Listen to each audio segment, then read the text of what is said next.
Okay, चला. So Agro 359 exercise number 10, study of integrated nutrient management in kharif crops.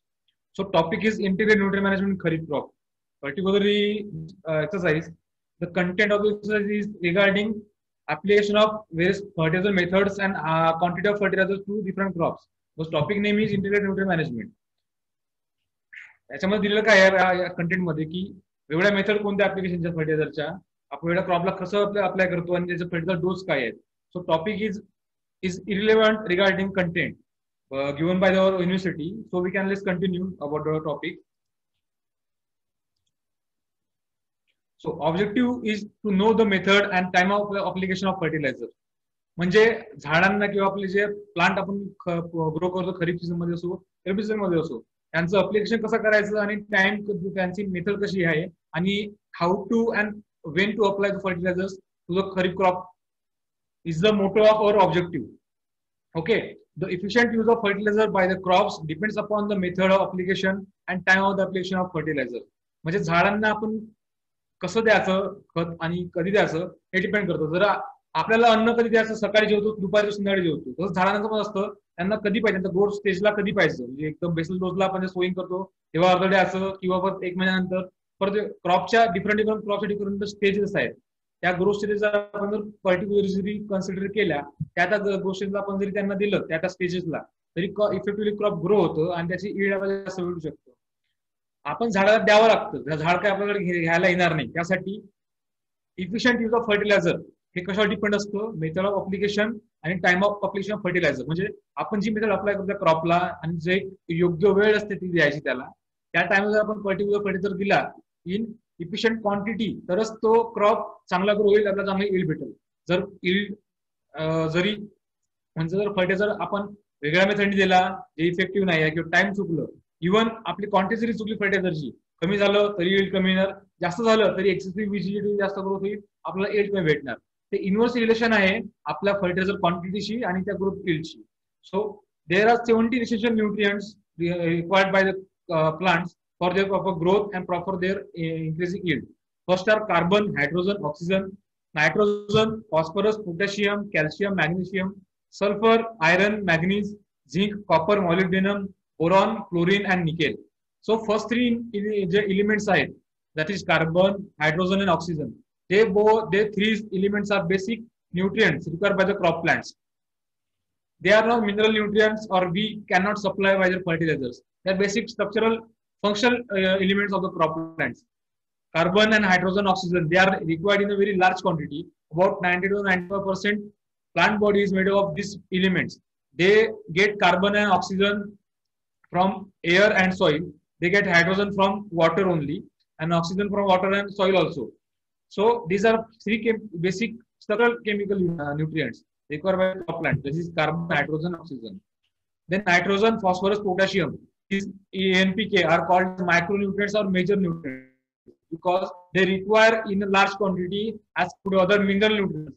Okay, I am told that carbon and hydrogen are basic nutrients essential for their growth and the structural unit of the crop plants. But nitrogen, phosphorus, and potassium are the major and micro mineral nutrients. Okay, carbon, oxygen are structural nutrients, basic nutrients, but nitrogen, phosphorus, and potassium are major nutrients. Are there mineral nutrients required by the crop plants for their gaining more yield? Okay, and we supply nitrogen, phosphorus, and potassium through organic fertilizers, organic matter, or chemical fertilizers. But carbon, hydrogen, oxygen we do not supply get by their fertilizers. Okay, so major requirements of mineral nutrients are called as major nutrients. These are nitrogen, phosphorus, potassium. 1 minute. Hello. हो तीच आहे sir तीच आहे हो तीच आहे sir. Okay sir petrol pump जरा वरती करून घ्याल आपण करून ठेवलं तुम्ही हो चालेल. Okay then in addition to this okay NPK okay over then calcium, magnesium, sulfur these Ca, Mg and sulfur are the three are also major nutrients but NPK are primary nutrients and calcium, magnesium, sulfur they are secondary primary nutrients. Okay, they after primary nutrients their requirement is less than nitrogen, phosphorus, potassium, but increasingly more than other micronutrients such as iron, magnesium. Okay, so calcium, magnesium, sulfur are secondary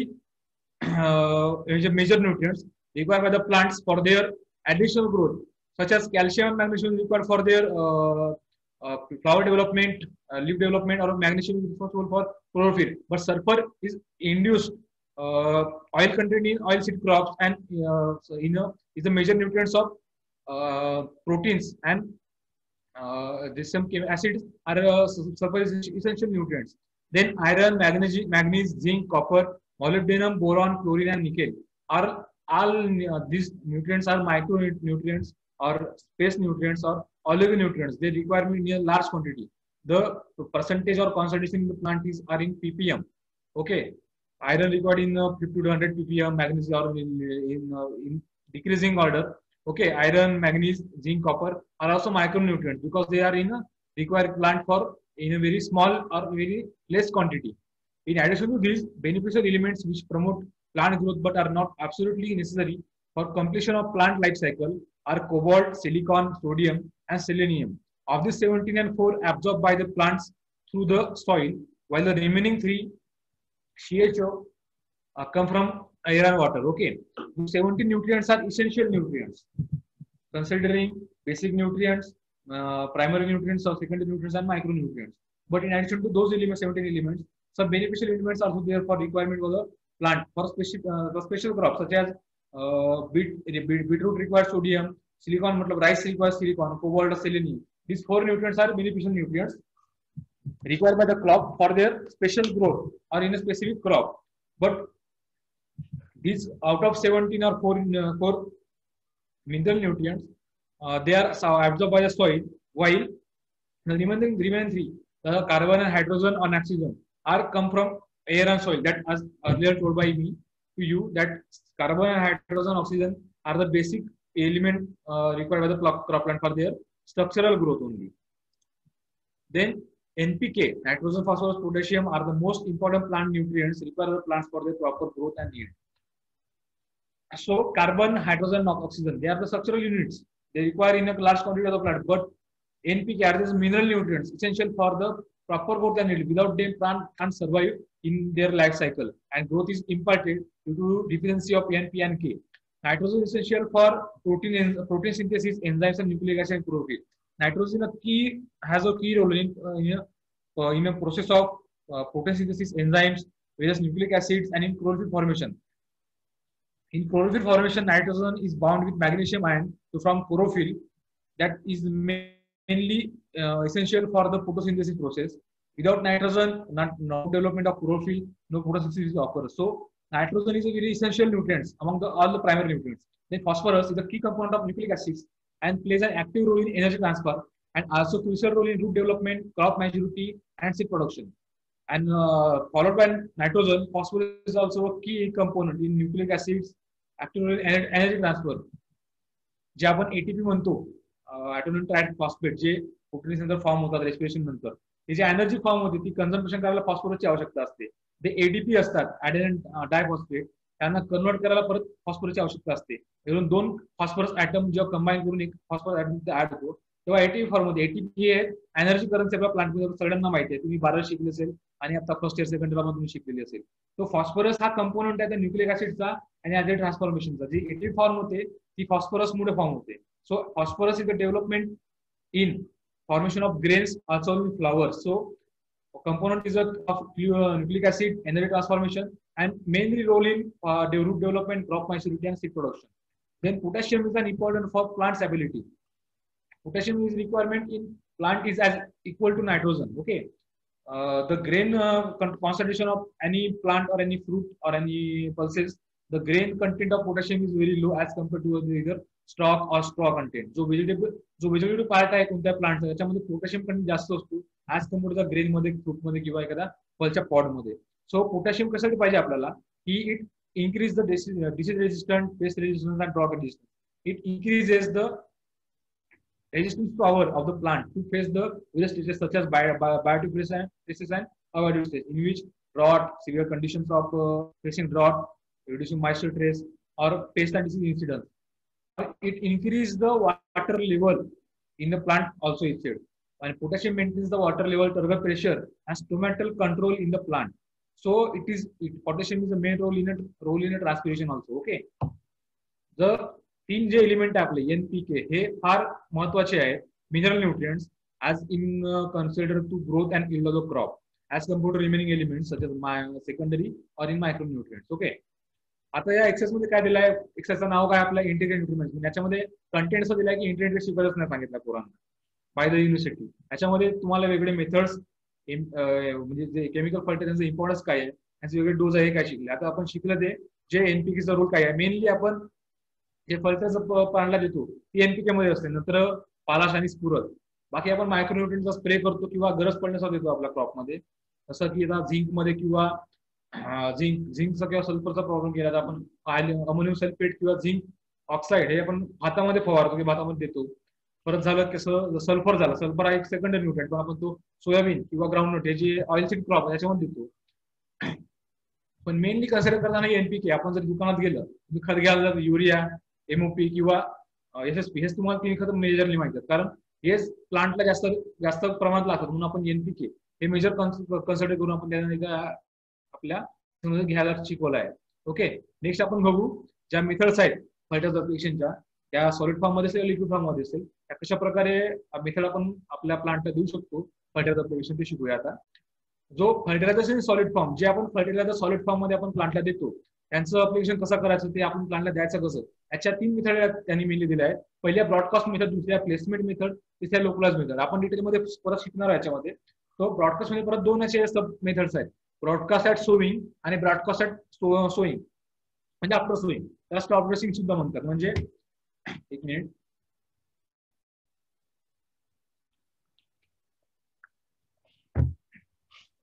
G broadcast sowing आहे जो Basel dose आपण generally करतो, ज्या ठिकाणी आपण जे seedling सुद्धा जे सीड्स जे ग्रो करतो प्लांटचे, समजा राईस आहे किंवा राईसची ट्रान्सप्लांटिंग करायच्या आधी आपण जे त्यांचे सीडलिंग ग्रो करतो त्यांच्या ट्रान्सप्लांटिंग मध्ये किंवा त्या नर्सरी एरियामध्ये, त्या ठिकाणी ब्रॉडकास्टिंग इझिली करता येतं. मी finger millet broadcasting at paddy nursery याच्या ठिकाणी ब्रॉडकास्ट करतो. व्हेजिटेबल प्लांटला किंवा जे मोठे प्लांट आहेत शुगर केन, इव्हन इन मेज ऑर इन सोरगम, त्याच्यावर ब्रॉडकास्टिंग करत नाही. ब्रॉडकास्ट आफ्टर सोइंग जेव्हा प्लांट मोठा होतो 30 ते 40 दिवसांतर आपण त्याचा ब्रॉडकास्टिंग करतो, त्याला स्टॉप ड्रेसिंग सुद्धा म्हणतात. म्हणजे काय की जे उभं प्लांट म्हणजे जे प्लांट उभा आहे, जे क्रॉप आपला उभा प्लांट फील्ड मध्ये, तेव्हा त्याच्यावरती आपण फर्टिलायझर म्हणजे फर्टिलायझर देतो त्यांना ऍज अ मेथड ब्रॉडकास्टिंग मध्ये स्प्रेड करून नुसतं फेकणं, पण ती युनिफॉर्मली आणि इझिली गेलं पाहिजे, त्यालाच आपण ब्रॉडकास्टिंग म्हणतो. Then placement method. प्लेसमेंट म्हणजे काय, सॉइल मध्ये आपण किती डेप्थला किंवा सॉइलच्या कोणत्या पार्टला आपण त्या ठिकाणी टाकतो. Placement is method regarding the application of fertilizer in the soil and in the placement in the displacement of soil, and in localized placement means application of fertilizer with respect to seed and plant. Okay, दोन फरक समजून घ्या placement आणि localise मेथडचे. Placement method अशी method की सॉइलचे contribution करून आपण सॉइल मध्ये आपण टाकतो फर्टिलायझर, पण लोकलाइज मेथड अशी मेथड आहे की प्लांट कुठे आहे, सीड कुठे आहे ते कन्सिडर करून आपण सॉइल मध्ये फर्टिलायझर टाकतो. त्याच्यामध्ये flow soil placement, deep placement, subsoil placement example आहे. Then localise placement, contact placement आहे. बँड प्लेसमेंट मध्ये दोन टाईप आहे त्याचे, बँड प्लेसमेंट आणि रो प्लेसमेंट. पेलेट प्लेसमेंट आहे आणि साईड ड्रेसिंग सुद्धा आपण डीप जरा स्टडी करू नेक्स्ट स्लाइड मध्ये. Then fertilizers in liquid form, याच्यामध्ये परत 4 टाईप आहेत. त्याच्यामध्ये starter solution, foliar application, direct application, to the soil and fertigation. हे सगळे लिक्विड फॉर्म मध्ये आहे. आपण सोल्युशन डिझॉल्व्ह करतो पाण्यामध्ये, परत ते आपण as a starter solution, foliar application or may be fertigation we can give to the different crops. Then application of fertiliser in solid form. First is broadcasting. Spreading of fertilizer evenly and uniformly all over the field is called as broadcasting. To apply larger quantities by this method useful. Broadcasting म्हणजे fertiliser आपण spread करतो पूर्ण entirely और uniformly in the field. जे आपला nursery area आहे तो पॉटीज असू शकतो, फिगर मिलेट्स असू शकतो, कोणत्या पिशवीवर क्रॉप असू शकतो, तेव्हा आपण त्यांना बेसल डोस म्हणून किंवा सीडलिंग चांगलं ग्रो व्हासाठी आपण ब्रॉडकास्टिंग यांचं लावणी करतो आणि त्यांना पण ते लागवड आहे आपली खतं ते पण देतो. तर त्या दोन टाईप आहेत, ब्रॉडकास्टिंग ऍट सोईंग आणि ब्रॉडकास्टिंग आफ्टर सोईंग म्हणजे crop dressing. Broadcasting is done at the time of sowing of the crop. जे सीड आपण सो करतो ब्रॉडकास्टिंग थ्रू, तेव्हाच आपण ते ब्रॉडकास्टिंग करतो सीड सोबत, त्याला आपण फर्टिलायझर ऍज ब्रॉडकास्टिंग म्हणतो. आणि दुसऱ्या broadcasting after sowing. Broadcasting of fertiliser in the standing crop is known as crop dressing. जे स्टँडिंग क्रॉप आहे यांची वाढ झालेली आहे आपल्या क्रॉपची चांगली येऊन 30 ते 40 दिवस झाले, त्यांना आपण ब्रॉडकास्टिंग करतो. जे उरलेला नायट्रोजन डोज आहे तो ब्रॉडकास्ट करतो जनरली क्रॉप, म्हणजे generally in rice or in sugar cane also, but there is not broadcasting. We can side dressing, but this all name is as a crop dressing. Okay, this method is mostly useful for application of nitrogen fertilizers. The fertilizer should be given between rows of crops and not on the plants, avoiding scorching effect of leaves. जो उगलेला नसतो आपण बघा nitrogen we give to the plants in a split doses. One as a basal dose, 50% nitrogen, full dose of N, P and K, and remaining the nitrogen dose is given to the crop after 1 month or in the successive growth of the crop. So nitrogen is the fertilizer is a useful for application by the broadcasting after sowing. The fertilizer should be given in 2 rows of the crop. म्हणजे जो आपण fertiliser broadcast करतो तो रोच्या row मध्येच पडला पाहिजे.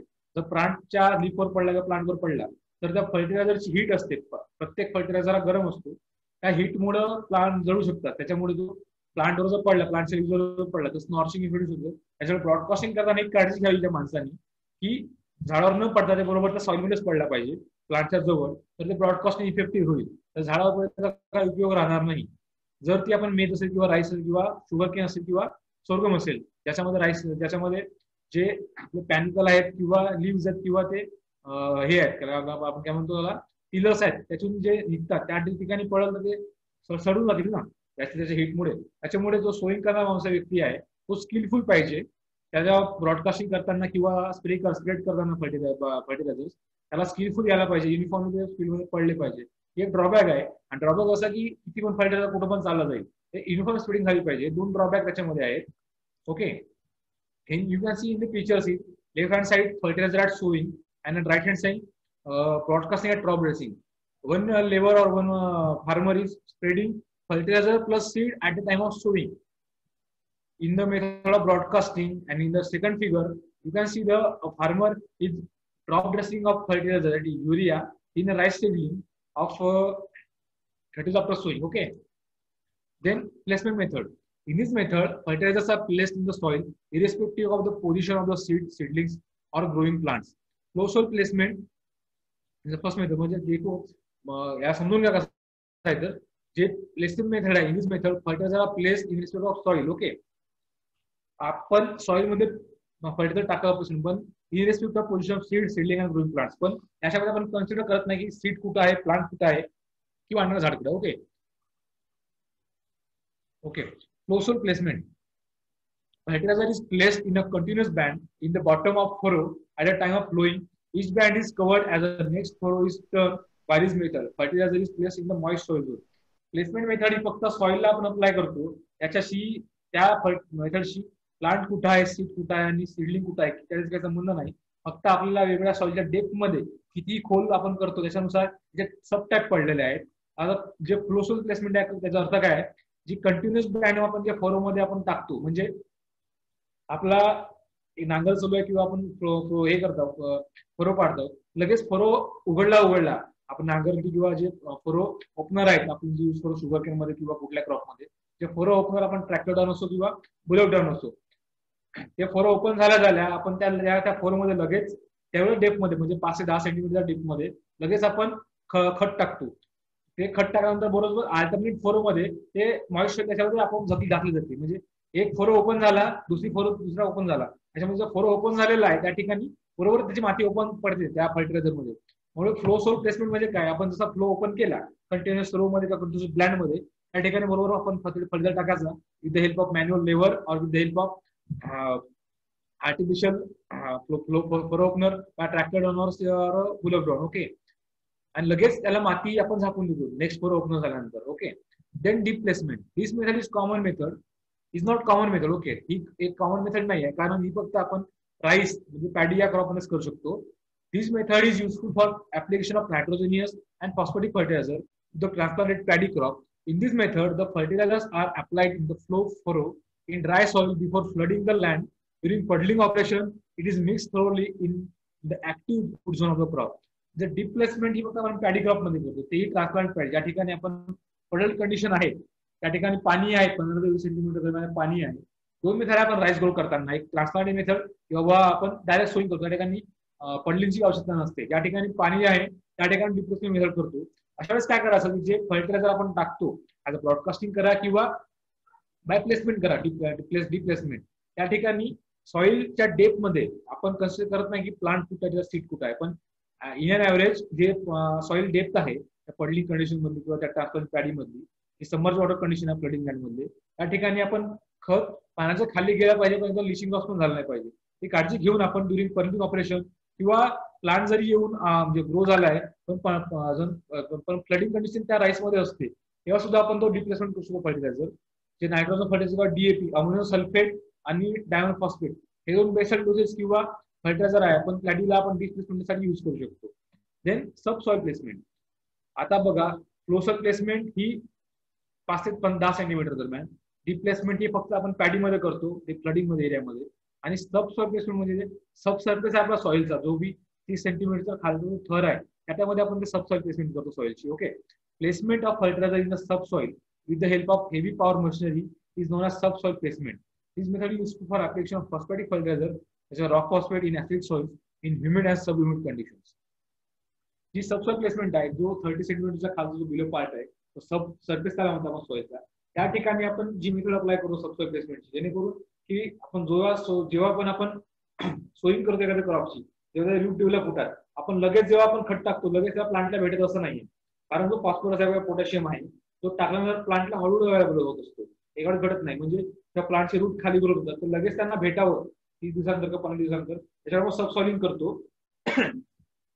So जो phosphatic fertiliser आहे rock phosphate, mainly rock phosphate bone phosphate, can be use in a deep subsoil placement. जे ऍसिडिक सॉइल्स आहेत ह्युमिड रेजिमच्या त्या ठिकाणी सबसॉइल प्लेसमेंट आपण यूज करतो. So subsoil is mainly grown in practice in foreign countries such as USA, Mexico और Australia. त्या ठिकाणी large number of plants किंवा लार्ज नंबर ऑफ एरिया आहे त्या ठिकाणी फॉलो करतो, आणि हायली मॅनेजेबल असेल त्या ठिकाणी एरिया, त्या ठिकाणी ऍसिडिक सॉइल आहे त्या ठिकाणी सबसॉइल प्लेसमेंट आपण करतो. ओके, ही आहे प्लेसमेंट मेथड. त्याच्यामध्ये फ्लो सॉइल प्लेसमेंट बघा, जे ट्रॅक्टरद्वारे इम्प्लिमेंट्स आहेत फरो पाडण्याचे किंवा फ्लोईंग करण्याचे, त्याच्या फरोमध्ये लगेच या साईडनी फर्टिलायझर टँक आहे, त्याच्यातून फर्टिलायझर हे त्या फरोमध्ये टाकला लगेच सॉइल त्याच्यामध्ये म्हणजे अल्टरनेट फरो अँड रिजस मेथड म्हणजे फरो ओपन होतो त्या ठिकाणी खोल गड्ड्यामध्ये, त्या ठिकाणी आपण खत टाकतो, खत टाकून लगेच दुसरा फरो जो ओपन होतो त्याच्यामध्ये ती माती आपोआप पडली जाते, याच्यामुळे जो खत पडला आहे आपोआप झाकला जातो. ओके, आणि ही आहे डीप प्लेसमेंट मेथड. याच्यामध्ये खास करून आपण ते राईस मध्ये फॉलो करतो, manually or any single instrument or a multi-purpose instrument we can use. You can see in the first picture there is the fertilizer box, fertilizer apparatus, fertilizer grinding tube, seed box, seedling filing device, water dish opener, fertilizer dish after covering the soil, then fertilizer dish opener, scabbard आणि seedling dish opener. हा एक multi-purpose deep placement चा instrument आहे, as like as our seed drill but in a condition of paddy or a submerged condition of soil, where is the fertilizer and apparatus and seed ball is fertilizer apparatus is single tube जो आहे फर्टिलायझरचा तिथून fertiliser grow होणार खाली येणार तिथून, आणि जो दुसरा डब्बा आहे दुसरा सीड बॉक्सचा त्यासोबत तो सीड सोबत साईडला बरोबर पडणार, पण त्या सीडच्या खाली येणार थोडा तो, म्हणजे डिप्लेसमेंट झाली त्या ठिकाणी. ओके, ही आहे मेथड. आणि जेव्हा आपण पॅडी जो पूर्णपणे ग्रो झालेला आहे 30 ते 40 दिवसापर्यंत आपण ट्रान्सप्लांट केलेला आहे त्या ठिकाणी सुद्धा मॅन्युअली आपण त्या बिटवीन द रोज प्लांटच्या जवळ आपण कुठे डिप्लेसमेंट करू शकतो. ते एक डेप्थ आहे डिप्लेसमेंटची प्लांटच्या पॅडीच्या वॉटरलॉक कंडिशनला किंवा फ्लडिंग कंडिशनला. Similarly you can see in this picture it a simple mechanism. One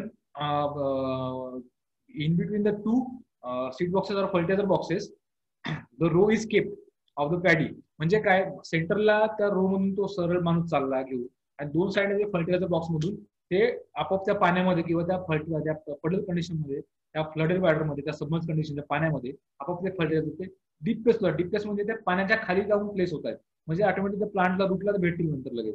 so you can see in the image of the figure. So here is the row of green तुम्हाला पट्ट्या दिसतात ते plants आहेत, दुसऱ्या स्लाइडला displacement केलेलं आहे ते म्हणजे प्लांटचे रूट ज्या खाली आहेत त्याच ठिकाणी आपण ते फर्टिलायझर प्लेस करतो म्हणजे प्लांटला इझिली होतील. ही कंडिशन फक्त mainly use in paddy crop only. Okay, ज्या ठिकाणी फ्लड कंडिशन आहे त्या ठिकाणी यूज करू शकतो. May be in jute crop असो we can use. Jute crop म्हणजे जो कॅप्स व्हाईट ज्यूट आहे त्या ठिकाणी पडल कंडिशन असते त्या ठिकाणी सुद्धा आपण यूज करू शकतो. देन प्लेसमेंट मेथड ही सॉइल सब प्लेसमेंट मेथड आहे. ओके, त्या ठिकाणी आपण जो फरो आहे किंवा जो आपण जो फ्लो काढतो, आपण फरो काढतो किंवा फ्लोईंग करतो, त्या ठिकाणी जे डेप्थ आहे 30 सेंटीमीटर जास्त डीप मध्ये आपण जो फरो ओपन करून त्याच्यामध्ये म्हणजे फायटरचं जे प्लेस केलं ते सबसॉइल प्लेसमेंट. ओके, त्यासाठी वेगवेगळे इन्स्ट्रुमेंट फॉरेन कंट्रीमध्ये यूज करतात. Then localise placement. तुम्हाला मग सांगितलं की जी प्लेसमेंट मेथड आहे ती फक्त सॉइलशी निगडीत आहे, म्हणजे ते कोणत्या डेपला करायची आणि किती करायची, पण ते कन्सिडर करत नाही की प्लांट कुठं आहे, सीड कुठं आहे. पण लोकलाइज प्लेसमेंट काय आहे की सीड कुठं आहे, सीड कुठं ग्रो झाला किंवा ग्रोइंग प्लांट कुठं आहे ते त्या ठिकाणी आहे, त्या ठिकाणी आपण ते सोयी केल्यानंतर किंवा आपण फर्टिलायझर केल्यानंतर जी मेथड आहे कन्सिडर करते की सीडलिंग कुठं आहे, सीड कुठं आहे, ती त्याला म्हणतात localize placement. Okay, application of fertilizers in the soil by taking into account the position of seedlings or growing plants. In other words, application of fertilizers in the soil goes to the seed or plant. This method is useful when relatively small quantities of fertilizers are to be applied. This method reduces fixation of phosphorus and potassium. आता बघाल ही method consider करते की position of seed कुठं पडलं आहे, seedling कुठं grow झालेला आहे आणि ग्रोईंग प्लांट कुठं आहे त्याच्या ठिकाणी आपण ते फर्टिलायझर टाकतो. म्हणजेच काय की आपण जे फर्टिलायझर टाकतो ते प्लांटच्या जवळ सीडच्या जवळ पडलं पाहिजे हे आपण काळजी घेतो. त्याच्यामुळे काय की एक्सेस फर्टिलायझर डोस पडणार नाही, जेवढं क्वांटिटी त्या झाडाला लागतं आणि कधी पण देऊ शकतो आपण त्यांना, म्हणजे proper growth stages, basal dose असू द्या किंवा टॉप ड्रेसिंग असू द्या, जेव्हा त्याला गरज पडेल तेव्हा आपण ते स्मॉल क्वांटिटीमध्ये एक्सेसिव्ह फर्टिलायझर पडणार नाही या मेथडने. आणि या मेथडचा उपयोग कसा आहे की जे फॉस्फरस आणि पोटॅशियम फिक्सेशन आहे सॉइलमध्ये, फिक्सेशन मध्ये काय आपण पोटॅशियम आणि फॉस्फरस टाकतो सॉइल मध्ये ते व्हेरिएबल फॉर्म मध्ये असते, म्हणजे प्लांट इझिली घेऊ शकतात. पण आपण डायरेक्ट जरी अप्लाय केलं तर ते फिक्सेशन म्हणजे जे मिनरल फॉर्म आहे ते इनऑर्गॅनिक फॉर्म मध्ये तयार केलं जातं. म्हणजे inorganic form to organic form म्हणजे प्लांटला भेटू शकत नाही, त्याचं फिक्सेशन होतं. म्हणजे फॉस्फरस किंवा पोटॅशियम हे जे क्ले कॉम्प्लेक्स असतात आपल्या सॉइल मध्ये, क्ले कॉम्प्लेक्सेस किंवा क्ले मायसेल असतात किंवा क्ले सोल्युशन, त्यामध्ये ऑब्झर्व होऊन त्यामध्ये कंबाईन फॉर्म मध्ये, म्हणजे फॉस्फरस जर सॉइल मध्ये टाकला तर तो फॉस्फेट बनेल, म्हणजे अमोनियम फॉस्फेट किंवा जे कॅल्शियम फॉस्फेट आहे किंवा आयरन फॉस्फेट आहे, जे कंबाईन करतात, जे आयरन कंपाऊंड आहे किंवा कॅल्शियम कंपाऊंड आहे ते फॉस्फरसला कंबाईन करून ते एक फिक्सेबल फॉर्म तयार करतात. म्हणजे जे प्लांट घेऊ शकत नाही, म्हणजे फॉस्फेट झालं, कॅल्शियम फॉस्फेट, अमोनियम फॉस्फेट किंवा फेरस फॉस्फेट, हे जे कंपाऊंड तयार करतात हे ब्रेकेबल नसतात आणि इझिली ब्रेक होत नाही, त्याच्यामुळे प्लांट घेऊ शकत नाही जेव्हा ते फिक्स झाल्यानंतर. आज कम्प्युटर पोटॅशियमचा प्रॉब्लेम आहे. जर पोटॅशियम हा रिप्लेस केला सोडियम सोबत, तर सॉइल मध्ये सोडियम पण आहे, आपल्या सगळं अवेलेबल असतं, त्यांची क्वांटिटी कमी असू शकते. आपण पोटॅशियम टाकला, पोटॅशियम मध्ये एमओपी असते, पोटॅशियम क्लोराईड, म्हणजे पोटॅशियम क्लोराईड एक साल्ट आहे. पण जेव्हा आपण सॉइल मध्ये टाकला जर तो पोटॅशियम रिप्लेस झाला सोडियमनी, तर पोटॅशियम तो चालला जाईल खाली आणि तो राहील काय मग सोडियम क्लोराईड, तो प्लांट घेऊ शकणार नाही. म्हणून जे फिक्सेशन आहे, जे फॉर्मेशन ऑफ बॉन्डिंग आहे different compounds while applying the fertilizers, ते कुठं कमी होईल लोकलाइज प्लेसमेंट आणि वेस्टेज होणार नाही आपलं फर्टिलायझरचा. म्हणून localize placement is the best method for apply fertilizers to field crops as well as vegetable crops as well as horticulture crop. Localize placement आपण जनरली फॉलो करतो सगळ्या क्रॉप मध्ये. ह्याचे आपण सबटाईप बघून घेऊ आता. देन पहिली आहे कॉन्टॅक्ट प्लेसमेंट, त्यालाच आपण ड्रिलिंग ऑफ फर्टिलायझर किंवा सीड ड्रिलिंग आपण फर्टिलायझर करतो.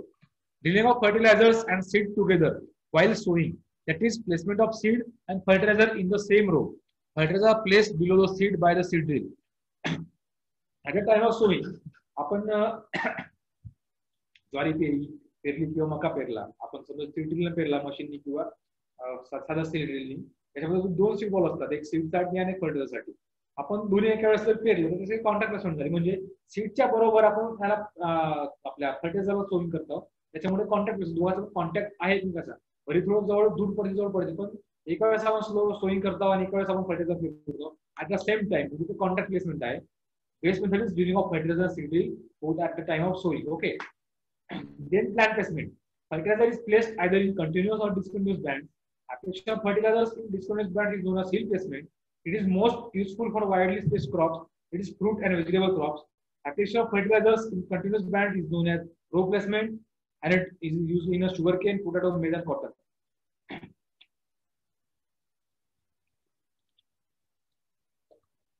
ही जे बँड प्लेसमेंट मेथड आहे, एक प्लांट रो आपण समजा आता मेथचा क्रॉप आहे किंवा शुगरकेनचा क्रॉप आहे किंवा सोयाबीनचा क्रॉप आहे, यांची रो मध्ये आपण प्लांटिंग करतो. पण प्लांट प्लेसमेंट मध्ये काय आपण जे आपण टाकतो खत त्यांच्या साईडला पडतात, एका बँड टाकतो, म्हणजे पट्टा पद्धतीने त्याला पट्टा पद्धतीने आपण जनरली आपण जे फील्ड क्रॉप्स आहेत शुगर केन, पोटॅटो, यामध्ये आपण ते कंटिन्युअस बँड असतात, कारण रो टू रो बरोबर कंटिन्युअस बँड पडतात. पण फ्रूट क्रॉप्स त्याच्यामध्ये आपण कंटिन्युअसली देत नाही, कारण ते बँड त्यांची डिस्टन्स, कारण याच्यामध्ये स्पेसिंग मॅच केली नसते. रो टू रो स्पेसिंग वेगळी असते व्हेजिटेबलची आणि फ्रूटची. त्याचं plant to plant distance maintain ठेवावं लागतं, म्हणजे त्या प्लांट पर्यंत आपण ते बँड प्लेसमेंट करतो. त्याच्यामुळे ते डिस्कंटिन्यू असतात आणि ते आपण पर हिल किंवा पर फ्रूट क्रॉप, पर व्हेजिटेबल क्रॉप पण देतो, म्हणजे ते डिस्कंटिन्यूअस ब्रांच, त्याला आपण काय म्हणतो हिल प्लेसमेंट म्हणतो. पण आज काय म्हणतो हिल फील्ड क्रॉप्स आहेत like sugarcane, potato, maize or cotton, याच्यामध्ये यांची row to row placement, row to row spacing आणि प्लांट स्पेसिंग हे कॉन्स्टंट असते, बदलत नाही. त्याच्यामुळे यांची जे पट्टा पद्धत आहे, कंटिन्यू जे एक टोक आपण सुरुवात केली फर्टिलायझरला, ती आपल्या बांधाच्या दुसऱ्या टोकापर्यंत पूर्ण पट्टा तयार होतो फर्टिलायझर देण्याचा, म्हणून त्याला कंटिन्युअस बँड सुद्धा म्हणतात. हे जनरली आपल्या फील्ड क्रॉप्स मध्ये फॉलो करतात शुगर केन, पोटॅटो, मेज मध्ये. ओके, ही आहे आता seed drill, seed cum fertilizer drill. याच्यामध्ये काय ही ट्रॅक्टर ड्रॉनी आपण ट्रॅक्टरने ऑपरेट केलेली आहे. आपण बुलेट ड्रॉन पण घेऊ शकतो. ओके, त्याच्यामध्ये काय की जो फर्टिलायझर बॉक्स, जो सीडलिंग बॉक्स आहे, त्याच्यात दोन कप्पे असतात. एक कप्पा सीडसाठी, दुसरा कप्पा असतो फर्टिलायझरसाठी.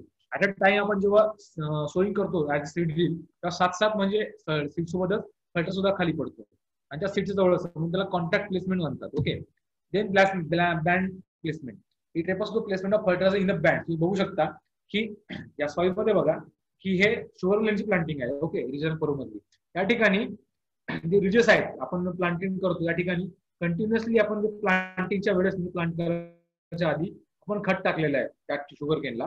त्या मेथडमध्ये तुम्हाला दिसतं त्या सॉइल मध्ये पांढरा कलर दिसत आहे, त्याच्यामध्ये खत टाकलेलं आहे, युरिया, युपी जे असेल ते, आणि मिक्स करून टाकलेलं आहे. एक बँड म्हणजे कंटिन्युअस बँड तयार झाला त्या रो मधला. ओके, सो ही आहे कंटिन्युअस बँड, रो प्लेसमेंट सुद्धा म्हणतात. आणि हिल प्लेसमेंट म्हणजे आपण जनरली व्हेजिटेबल क्रॉप किंवा फ्रूट क्रॉप मध्ये फॉलो करतो. ठीक आहे, मी जे आता रो बघा फ्रूट क्रॉपचे किंवा व्हेजिटेबलचे, की जे बँड त्या क्रॉपच्या जवळ पडलं पाहिजे म्हणून ते डिस्कंटिन्यूअस असतं, त्याच्यामुळे आपण त्याला हिल प्लेसमेंट किंवा डिस्प्लेसमेंट बँड म्हणतो. रो प्लेसमेंटला कंटिन्युअस रो प्लेसमेंट दोन्ही नाव आहेत.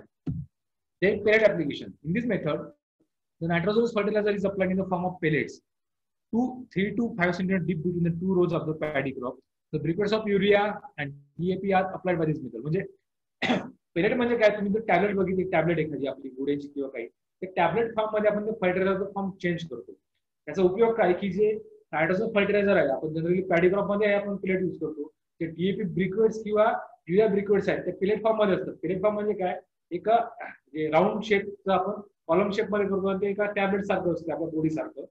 याचा उपयोग काय की नायट्रोजन फर्टिलायझरचा लॉस होते त्या सॉइल मध्ये, लिचिंग लॉस असेल किंवा नायट्रोजन लॉस किंवा उडून असेल आपल्या इन ऑर्डर मध्ये नायट्रोजनचं, नायट्रोजन फर्टिलायझर्स आपण ते ब्रिक्वेट्स फॉर्म मध्ये देतो पॅडी क्रॉप मध्ये. जसं डिप्लेसमेंट आहे त्याचप्रमाणे पण हे पेलेट ऍप्लिकेशन सुद्धा आपण पॅडी क्रॉप मध्ये यूज करू शकतो. जनरली 3 ते 5 सेंटीमीटर डीप, म्हणजे हे डीप प्लेसमेंटच आहे. पण पेलेट फॉर्म मध्ये फक्त आपण जो फर्टिलायझर फॉर्म आहे, जनरली आपण जे फर्टिलायझर मार्केटमध्ये घेतो दुकान किंवा कोणत्या कृषी केंद्रातून, त्याचा फॉर्म जनरली ग्रॅन्युलर असतो, दाणे किंवा पावडर फॉर्म मध्ये असतो, सॉलिड फॉर्म मध्ये. पण हे पेलेट फॉर्म मध्ये असल्यामुळं याची किंमत सुद्धा कमी आहे पेलेट फॉर्मची, आणि हायली युजेबल आहे कुठल्या क्रॉप मध्ये, जनरली पॅडी क्रॉप मध्ये. याच्यामुळे लॉसेस, न्यूट्रिएंट लॉसेस कमी होतात. लिचिंग लॉस जे पाण्यामध्ये जाणारे आहेत आणि ते हळूहळू म्हणजे स्लोली नायट्रोजन आपल्या झाडाला प्रोव्हाइड करतात. जर एक्सेस नायट्रोजन झाडाला प्रोव्हाइड घेतलं तर तुम्हाला तसं सांगितलं मगाशी की एक्सेस नायट्रोजन आपण फर्टिलायझर दिला तर झाडाची वाढ जास्त होईल, त्याची रिपोर्टेड ग्रोथ कमी होईल, त्याच्यामुळे इन्सेक्ट पेस्ट किंवा वीड चार्टर जास्त होईल. त्याच्यामुळे तो पेलेट ऍप्लिकेशन हा वीड रिड्यूस करतं ऑटोमॅटिकली, त्याच्यामुळे ग्रोथ हळूहळू होते, जेवढा त्याला पाहिजे तेवढाच घेत जाईल आणि हळूहळू तो नायट्रोजन त्याला रिलीज करतो प्लांटला. त्याच्यामुळे प्लांटची ग्रोथ पण ऑप्टिमम आणि हळूहळू ग्रोथ होत जाईल. त्याच्यामुळे इन्सेक्ट आणि पेस्टचा पण जो अटॅक आहे तो कमी येईल. जनरली जे ब्रिक्वेट्स आहेत युरियाचे आणि DAP त्यामुळे फॉस्फेटचे, ते ब्रिक्वेट्स तयार करून आपण त्या पॅडीच्या क्रॉप मध्ये आपण अप्लाय करतो. Okay, then side dressing. In this method, the fertilizers are spread in between the rows or around the plants. Side dressing is same as like as plant placement, but plant place is a continuous plant and a wide, a narrow length is a considered in plant placement. But in side dressing, आपण fertilizers between the row टाकतो किंवा around the plants टाकतो. आणि परत दोन methods आहेत. Between the row टाकतो किंवा आपण रिंग मेथड करतो. जे व्हाईट प्रेस क्रॉप आहे लाईक मेश, शुगरकेन किंवा कॉटन सुद्धा, कॉटन मध्ये पण दोन्ही मेथड करतात, रिंग आणि ते पण नायट्रोजन फर्टिलायझर्स आहेत त्या रो मध्ये टाकतो. बाय हँड आपण त्या क्रॉप मध्ये त्यांच्या रो मध्ये टाकतो किंवा त्या फ्रो मध्ये टाकतो. त्याला साईड ड्रेसिंग म्हणतात, कारण ते क्रॉपच्या साईडला पडतं, एकदम जवळ पडत नाही. ठीक आहे. आणि application of mix or straight fertilizers around the base of the fruit trees like banana, grape, mango, याला आपण रिंग मेथड म्हणतो, हिल ऍप्लिकेशन किंवा रिंग मेथड. कारण काय की जो प्लांट आहे कोणताही असो, बनाना असो, ग्रेप असो, मँगो असो, ऑर्चर्ड असो, कोणते असो, कुठले आपले दाढी असो, काही असो. आता ड्रीप मेथड वगैरे आल्या, आपण ड्रीप देतो, पण ज्या काळात ड्रीप अवेलेबल नव्हते किंवा इरिगेशन आपण फर्टिलायझर देत नव्हतो, अशा वेळेस रिंग मेथड युज करायची आपण, जी म्हणजे जो कॅनोपी आहे आपला कोणत्या फ्रूट क्रॉपचा, कॅनोपी एवढा, खालचा कॅनोपी एवढा एक सर्कल मोजून घ्यायचं किंवा एक स्क्वेअर काढून घ्यायचं. त्या स्क्वेअर मध्ये रूट ग्रोथ चांगली असले, लॅटरल ग्रोथ आहे किंवा त्या फ्रूट सिस्टीम आहे रोडची, जे लॅटरल रूट्स आहेत ते बरोबर ग्रो होतात. त्या ठिकाणी आपण जर गोल करून त्या रिंग का सर्कल मेथड टाकलं तर ते बरोबर क्रॉपला भेटतं, त्या फ्रूट क्रॉपला. म्हणून त्या रिंग मेथड किंवा हिल मेथड त्या सर्कल मेथड सुद्धा म्हणतात. So row method of side dressing usefully field crops such as maize, sugarcane, sorghum, wheat or rice also, and band placement of side dressing in a ring method is usually followed in fruit trees or fruit crops. Okay. बघा हे Perot application आहे. Perot मध्ये तुम्ही बघू शकता की हे जे पेरेट फॉर्म झाले ते का कॉलम टाईप म्हणजे का आपल्या टॅबलेट टाईप बनवले आहेत. त्याच्यामध्ये जो कॉन्सन्ट्रेशन हाय असतो न्यूट्रिएंटचा, पण ते झाडाला हळूहळू अवेलेबल असतात. हे जनरली आपण फॉलो करतो पॅडी क्रॉप मध्ये. पण तुम्ही या फोटोमध्ये बघू शकता की हा जो पपयाचा सीडलिंग आहे, पपया क्रॉप आहे, पपया फ्रूट क्रॉप आहे, त्याच्यामध्ये सुद्धा आपण पेरेट ऍप्लिकेशन करू शकतो. म्हणजे पेरेट ऍप्लिकेशन जनरली सगळ्या क्रॉप मध्ये करू शकतो, पण mainly is beneficial for only paddy crop. सगळ्या क्रॉप मध्ये युज करायला काही प्रॉब्लेम नाही, याचा फक्त हळूहळू ग्रोथ अवेलेबल करू शकतो. तो लॅटरल ग्रोथला महत्वाचं म्हणजे इनपुट देऊ शकतो क्रॉपला. म्हणून जे पेरेट ऍप्लिकेशन आहे त्याच्यामुळे काही न्यूट्रिएंट लॉस कमी होतात, जे नायट्रिफिकेशन आहे किंवा डिनायट्रिफिकेशन लॉसेस आहेत, परत लिचिंग लॉसेस आहेत किंवा वॉलेटाइल लॉसेस आहेत, फॉस्फरसचे नायट्रोजन कमी होतात त्या रिक्वेटनी आणि pellet application. Then local placement जी आहे साईड ड्रेसिंग. तुम्ही बघू शकता की ह्या मेजच्या प्लांट मध्ये आपण जे त्याला फरो पण केलाय किंवा त्याला कटिंग अप केलाय, त्या ठिकाणी जो झाला त्या ठिकाणी आपण एका लाईन मध्ये सिंगल रो मध्ये आपण फर्टिलायझर टाकलं, त्या साईडला टाकला, दोन्ही साईड टाकलं नाही. ही आहे रो साईड ड्रेसिंग. जो नंतरचा आपण डोस नायट्रोजन देतो जनरली या मेथडने देतो. तुम्ही बघू शकता की आता हा जो फ्रूट क्रॉप आहे, फ्रूट क्रॉप असं हे रिंग मेथड आहे, रिंग सर्क्युलर मेथड. त्याच्यामध्ये सुद्धा आपण साईड ड्रेसिंग करतो. आणि ह्या तुम्हाला फोटो दिसतात ब्लॅक कलर मध्ये, तो आहे ओनियन क्रॉप. त्याच्यामध्ये सुद्धा आपण साईड ड्रेसिंग करू शकतो. त्याच्यामध्ये जनरली आपण ट्रान्सप्लांटिंग करतो ओनियनची आपल्याकडे सुद्धा, पण जे फॉरेन कंट्रीज मध्ये आहे तेच आपलं ऍज कम्पेअर टू सीडरिल आहे किंवा त्या स्पेसिंग मध्ये ते ओनियनचं प्लांटिंग करतो, त्याच्यामध्ये सुद्धा आपण साईड ड्रेसिंग करू शकतो. Then application fertilizers in liquid form. Okay, जे लिक्विड फॉर्म मध्ये फर्टिलायझर ऍप्लिकेशन करतो त्याच्या आपण ऍप्लिकेशन मेथड कसं आहे ते बघूया. त्या 4 मेथड्स आहेत.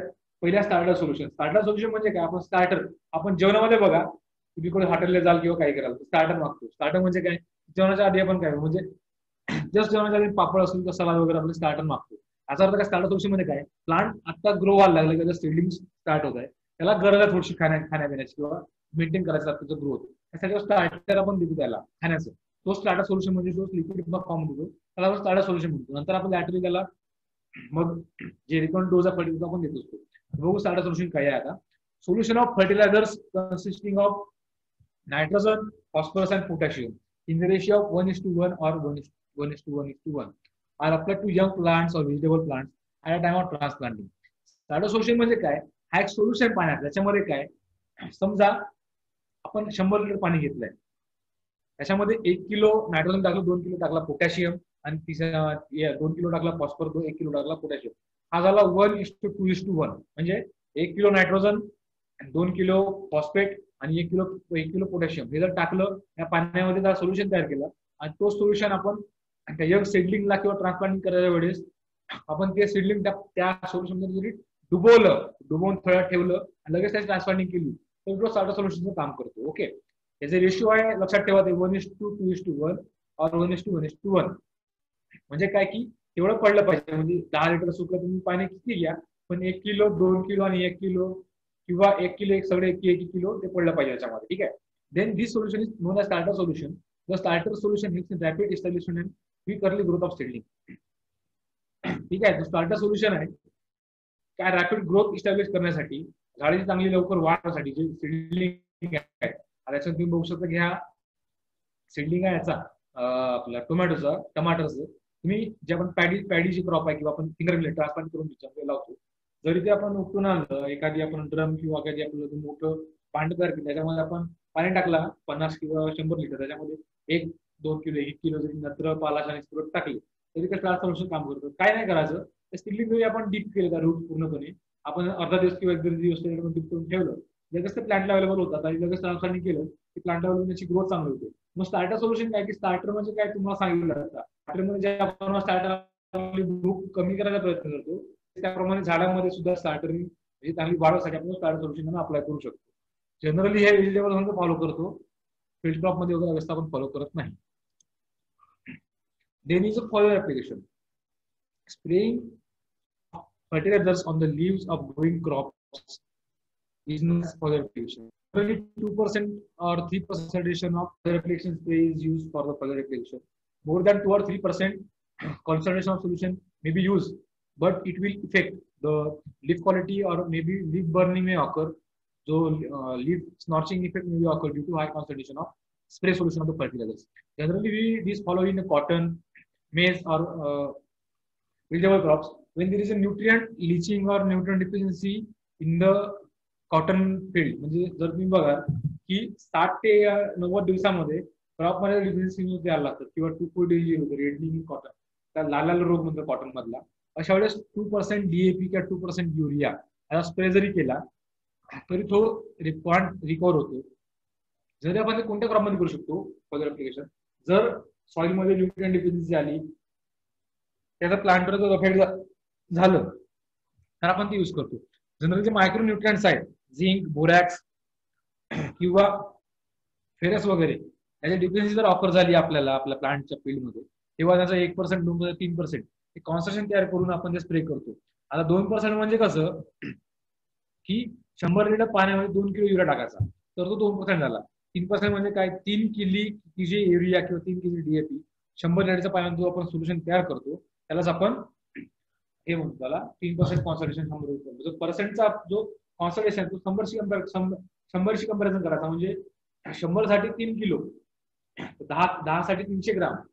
ओके, हे तुम्हाला समजलं पाहिजे. सो फॉलोअर ऍप्लिकेशन जेव्हा न्यूट्रिएंट डिफिशियन्सी आपल्याला दिसते तेव्हा आपण अप्लाय करतो आणि जर कॉन्सन्ट्रेशन नसला तर आपल्याला लीफ बर्निंग सुद्धा ऑफर होतो किंवा त्याचे निगेटिव्ह इम्पॅक्ट सुद्धा प्लांटवर दिसतात. त्याच्यामुळे जर गरज असेलच तरच आपण फॉलोअर ऍप्लिकेशन करतो, जनरली करत नाही. पण जनरली बॉल फॉर्मेशन साठी म्हणजे कॉटन मध्ये फ्लॉवर वाढावं, बॉल साईज वाढावं किंवा बॉलची डेव्हलपमेंट चांगली व्हावं त्यासाठी 2% डीएपीचा सोल्युशन जनरली विदर्भ आणि मराठा रिजन मध्ये करतात. इव्हन इन मायक्रो न्यूट्रिएंट सुद्धा करतात आपल्याकडे.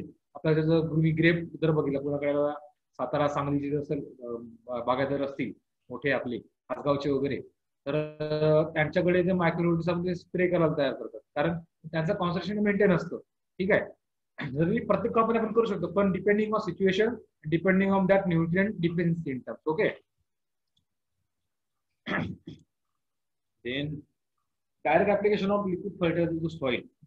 जो लिक्विड अमोनिया आहे anhydrous ammonia, anhydrous powder form मध्ये जरी आपण म्हणतो नायट्रोजन कॉन्सन्ट्रेशन याच्यामध्ये असतं 82.5% हायली कॉन्सन्ट्रेशन अमोनिया. हा एक लिक्विड फर्टिलायझर आहे आणि ह्या जनरली फॉलो करतात USA,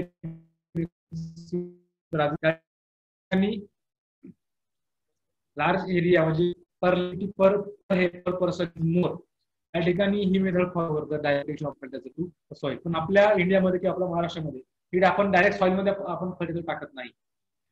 आपण ऍज अ फर्टिलायझेशन करू शकतो ड्रीप इरिगेशन थ्रू द्राक्षांना किंवा जे वेगवेगळे फ्रूट क्रॉप्स आहेत फिल्टर सुद्धा त्या ठिकाणी आपण ड्रीप थ्रू फर्टिलायझेशन करू शकतो पण डायरेक्ट सॉइलला आपण अप्लाय करत नाही. तुम्ही बघू शकता याच्यामध्ये एक वेरियस हायली स्पेशल इक्विपमेंट आहे, ट्रॅक्टर ड्रॉन असो किंवा मशिनरी ड्रॉन किंवा battery operated different elements or equipments are analyzed to add anhydrous ammonia nitrous solutions directly in the soil below the root zone. तुम्ही फोटोमध्ये बघू शकता की अजून पाऊस पडत आहे पण खालून परत जे फॉस्फरस किंवा नायट्रोजन टाकत आहे, पण तो खाली टाईल आहे, परत ड्रेनिंग चांगली होत आहे, पण ते रूटच्या खाली तो क्रॉप आहे मीठ किंवा सोरगम त्याच्या खाली आपण रूटच्या खाली पण डायरेक्ट आपण प्लेसमेंट करतो. पण ते लिक्विड फॉर्म असल्यामुळे आपण डायरेक्ट काय म्हणतो, direct application of liquid fertilizer soil. Okay, हे आपण फॉलो करत नाही, ही फॉरेनची पॉलिसी आहे, फॉरेन मध्ये अप्लाय करतात. देन फर्टिगेशन, ही लास्ट मेथड आहे आपली आजच्या प्रॅक्टिकल मध्ये. Direct application of fertilizers through irrigation water is known as fertigation. Nitrogen fertilizer are applied through the irrigation water. Liquid and water soluble fertilizers can be applied to the crops through deep irrigation. Okay. जे आपण direct application जे fertiliser आपण पाण्याद्वारे किंवा इरिगेशनद्वारे झाडांना देतो त्याला आपण fertigation म्हणतो. म्हणजे application of fertilizers, chemical fertilizers to irrigation water, maybe through sprinkler irrigation or drip irrigation. But generally we use drip irrigation in our fruit crops, vegetable crops, and field crops. Okay. Nitrogen fertilizers are mainly given to the crops by this irrigation water, given a fertigation. The liquid and water soluble fertilizers are SSP, single superphosphate, double superphosphate, or DAP, or ammonium sulfate, or the nitrogen form of nitrogen. Even potassium also, potassium chloride, or potassium sulfate, they can use in a drip scheme for application of fertilizer as a fertigation. Okay. तुम्ही आपण त्या deep लेआउटचं बघू, तुम्ही जर layout बघितलं, तुमच्याकडे जर कोणाकडे शेती वगैरे असेल त्या ठिकाणी जर बागायत भाग असेल तुमच्याकडे, खास करून द्राक्ष असेल काही त्या ठिकाणी किंवा पोमग्रेनेट शेती असेल किंवा संत्र किंवा आंबे जरी असतील, त्या ठिकाणी जर इरिगेशन तुम्ही जर बघितलं त्या ठिकाणी असा एक संतलेला असतो, तो वॉटर सोर्स आहे जो मे बी वेल, रिव्हर और एनी फार्म पॉन्ड. पंपाने पाणी घेणार तिथून, मग जो फर्टिलायझर टँक आहे आपला इक्विपमेंट तुम्ही लेफ्ट साईडच्या तिथून जो पाण्यासोबत मिक्स होणार, पाणी ऍड झाल्यानंतर तो पंप बरोबर म्हणजे फिल्टर्स आहेत, फिल्टर मध्ये पास झाल्यानंतर मग जे मेन वॉल आहे, मेन लाईन पाईप आहे, म्हणजे सब लाईन, देन लॅटरल्स, देन एमिटर्स और ड्रिपर्स और स्प्रिंकलर याच्यामध्ये येऊन मग ते प्लांट मध्ये जातात. हे जनरली बेस्ट यूज आहे ड्रिप इरिगेशन सिस्टीमचा, की आपण डायरेक्ट फर्टिलायझर देऊ शकतो. पण केअर एक घ्यायची आहे की फर्टिलायझर झाल्यानंतर म्हणजे साल्ट फॉर्मेशन होतं पाण्यामध्ये आटल्यानंतर, की जे पाईपलाईन आहे किंवा जे ड्रिपर्स आहेत त्याच्यामध्ये साल्ट ॲक्युमुलेशन होऊ शकते किंवा कोणते काळी कचरा वाटू शकतो. हे वारंवार साफ करणं हे गरजेचं असतं, हे केअर घ्यायला लागतं आपल्या पार्टिशनमध्ये. पण बेस्ट मेथड आहे लिक्विड फर्टिलायझरसाठी फर्टिगेशन. हे ऍट अ टाइम ऑफ म्हणजे पाणी सोबत आपण खत पण देऊ शकतो. ओके, आता आपण जे recommended dose of fertilizer for different kharif crop, जे आपले विद्यापीठ आहे राहुल, ते त्यांच्या अंडरमध्ये येणारे जे क्रॉप आहे रिजन मधले, ते मग महाराष्ट्र असो, नाशिक विभागातले किंवा आपल्या कोल्हापूर, सातारा, सांगली विभागातले जे क्रॉप आहेत खरीप क्रॉप, त्यांच्यामधले जे फील्ड क्रॉप्स आहेत त्याच्यामध्ये वेगवेगळे आपण क्रॉप टेस्टिंग म्हणजे टॉप ड्रेसिंग कशी करायची किंवा बेसल डोस काय काय आहे किंवा आरडीएफ काय काय असतात ते आपण बघूया. आता सोरगम खरीप सरगम मध्ये जे घेतो आपण, तो आरडीएफ त्याचा आहे 100-50-50, म्हणजे 100 kg nitrogen, 50 kg phosphorus, potassium 50 kg. त्याचा बेसल डोस बघितला तर 50 kg म्हणजे 0.5% म्हणजे अर्ध, 100चा अर्ध 50 केलं तर 50 नायट्रोजन आणि फुल डोज ऑफ PNK. आणि उरलेला जो नायट्रोजन डोज आहे टॉप ड्रेसिंग त्याला करतो आपण 50 kg per hectare after 30 days of status sowing. Time period आहे, 30 दिवसांतर आपण तो सोडवला देतो. सिमिलरली सेम असाच पॅटर्न आहे, फक्त सिरियल्स मध्ये आणि दुसऱ्या काही क्रॉप मध्ये, कॉटन मध्ये वगैरे. पण जे ग्राउंडनट आहेत किंवा पल्सेस क्रॉप मध्ये आहे त्यामध्ये आपण टॉप ड्रेसिंग किंवा दुसरा नायट्रोजन डोस देत नाही. ऍज अ सिंगल डोस जो बेसल डोस आहे तो जाऊन प्रोव्हाइड करतो. ते बघूया आता. पर मिनिट 50-25-25 त्याचा बेसल डोस आहे, 25-25-25, आणि उरलेला जो टॉप ड्रेस आहे 25 किंवा 30चा तो आपण 25-30 दिवसांचा जावा देतो. मेज आहे 120-60-40, बेसल डोज आहे 40-60-40. 30 दिवसांना दिला तरी किंवा आपण 30 ते 45 दिवसापर्यंत आपण त्याला टॉप ड्रेसिंग केलं, उरलेला नायट्रोजन जरी दिला तरी तो 40 kg पर हेक्टर द्यायचा आहे. 40-60 kg पाहिजे, ठीक आहे. Then paddy varieties early, mid late and late hybrid साठी जो एनपीके डोज आहे 100-50-50, 100-50-50 अर्ली आणि मिडलेट सारखंच आहे. पण हायब्रिड जास्त आहे 120-50-50.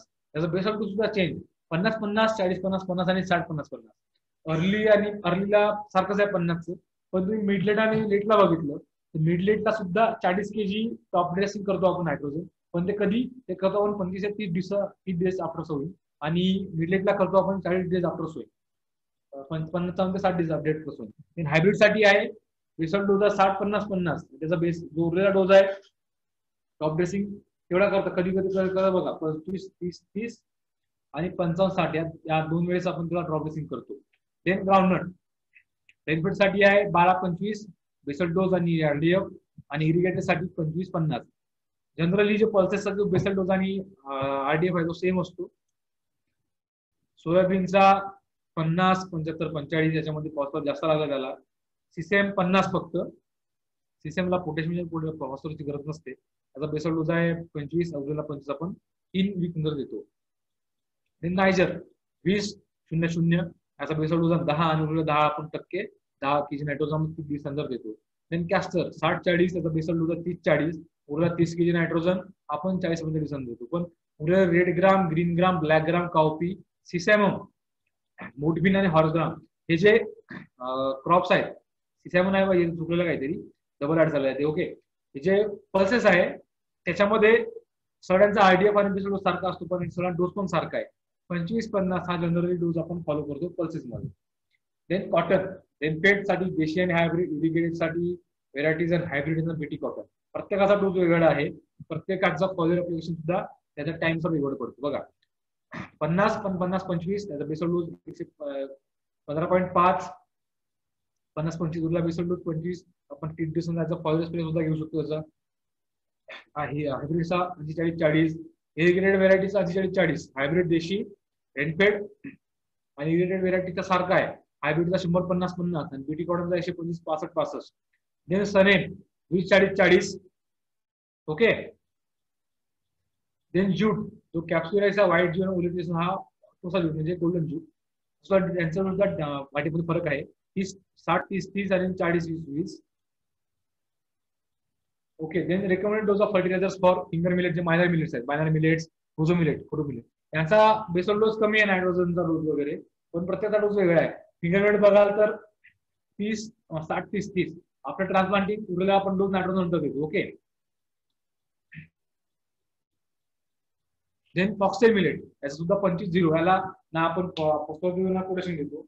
बायनर मिलेट आहे 40-20-20, कोझो मिलेट आहे 20-25, 25-20 आणि कोडो मिलेट आहे 25-25. यांना बेसल डोजची प्रॉपर्टीची गरज नाही. फक्त इन मायनर मिलेट्स, फक्त फिंगर मिलेट्स आपण फक्त बेसल डोज आणि टॉप ड्रेसिंग करतो, बाकी कोणालाही टॉप ड्रेसिंग करत नाही.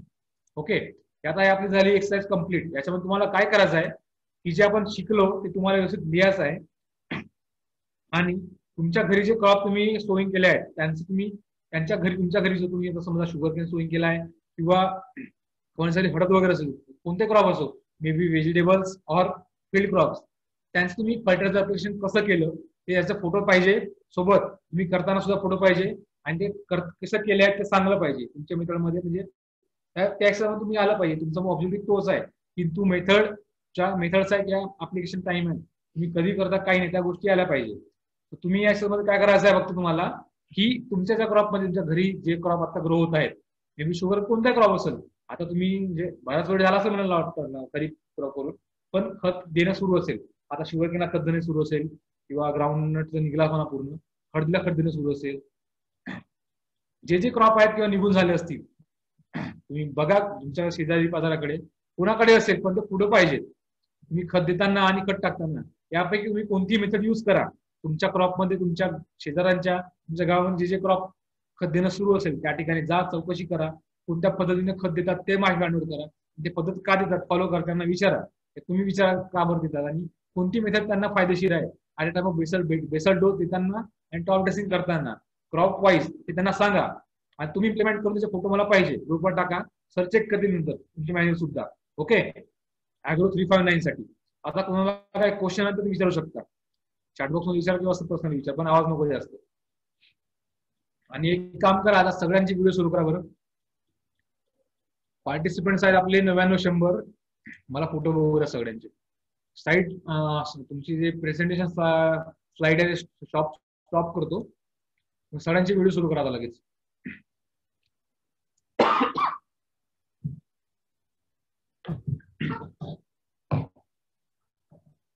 तुमची व्हिडिओ सुरू करा, व्हिडिओ.